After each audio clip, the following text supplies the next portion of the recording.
ಅಶ್ವಿನಿ ಗೌಡ ಮತ್ತೆ ಜಾಹ್ನವಿ ಅವರ ಗೆಜ್ಜೆ ವಿಚಾರವಾಗಿ ಒಂದಷ್ಟು ಕಿಚ್ಚ ಸುದೀಪ್ ಅವರು ಬುದ್ಧಿವಾದ ಹೇಳ್ತಾರೆ.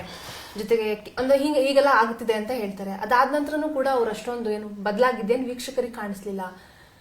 ಕಿಚ್ಚ ಸುದೀಪ್ ಅವರು ಪ್ರತಿಯೊಂದು ವಿಷಯನೂ ಕ್ಲಾರಿಫೈ ಮಾಡುವಾಗ ಹೊರಗಡೆ ವಿಷಲ್ ಎಲ್ಲ ಹೊಡೆಯೋದೆಲ್ಲ ಕೇಳಿಸಿರುತ್ತೆ, ಚಪ್ಪಾಳೆ ತಟ್ಟೋದೆಲ್ಲ ಆಡಿಯನ್ಸ್ ಕೇಳಿಸಿರುತ್ತೆ.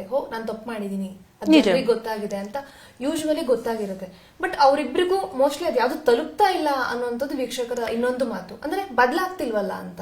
ನಾನ್ ಮಾಡಿದ್ದೇ ಸರಿ, ನಾನ್ ಮಾಡಿದ್ದೆಲ್ಲ ಸರಿ ಅಂತ ಅನ್ಕೊಂಡು ಅವರು ಆಟ ಆಡಿದ್ರೆ ಅವರಿಗೆ ಬುದ್ಧಿ ಮಾತು ಹೇಳಿದ್ರೂ ತಲುಪಲ್ಲ ಅಥವಾ ಅವ್ರು ಬದಲಾಗೋದೂ ಇಲ್ಲ. ಸರ್ ಪ್ರತಿ ವಿಚಾರನೂ ತುಂಬ ಸೂಕ್ಷ್ಮತೆಯಿಂದ ಮಾತಾಡ್ತಾರೆ. ಸರ್ ನಾನು ಹಂಗೂ ಅಶ್ವಿನಿ ಗೌಡ ಅವ್ರನ್ನ ಅವ್ರು ಹಾರ್ಷಾಗೂ ಮಾತಾಡಿಸ್ಲಿಲ್ಲ, ಕೋಪನೂ ಮಾಡ್ಕೊಂಡಿಲ್ಲ. ತುಂಬ ಸರಿ ರೀತಿನಲ್ಲಿ, ತುಂಬ ಒಳ್ಳೆ ರೀತಿನಲ್ಲಿ ನೀವು ಮಾಡ್ತಿರೋದು ತಪ್ಪು ಅಂತ ಹೇಳಿದ್ರು.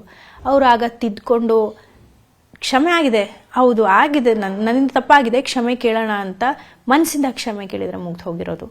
ಆದರೆ ಅವ್ರು ಇರೋದೇ ಹಾಗೆ ಅಂದಮೇಲೆ ಆ್ಯಕ್ಟಿವಿಸ್ಟ್ ಆಗಿದ್ರೇನು ಮತ್ತೊಂದು ಆಗಿದ್ರೇನು, ವ್ಯಕ್ತಿತ್ವ ಪೊಸಿಷನ್ ಎರಡು ತುಂಬ ಡಿಫ್ರೆಂಟ್ ಥಿಂಗ್ಸ್. ಪೊಸಿಷನ್ ಇದೆ ಅನ್ನೋ ಒಂದು ಕಾರಣಕ್ಕೆ ನೀವು ಮಾಡಿದ್ದೆಲ್ಲ ಸರಿ ಆಗಲ್ಲ ಅಲ್ವಾ? ಸರಿನೇ, ತಪ್ಪು ತಪ್ಪೆ. ಅದು ಯಾವ ವಿಚಾರಕ್ಕೆ ಬರುತ್ತೆ ಅಂದರೆ ಒಬ್ಬರ ಮನಸ್ಸು ನೋವಾಗಬೇಕು ಅಂತ ಏನಾದರೂ ಮಾಡೋದು ಅಥವಾ ನಾನು ಮಾಡಿದ್ದೆ ಸರಿ ಅಂತ ನಡ್ಕೊಳ್ಳೋದು.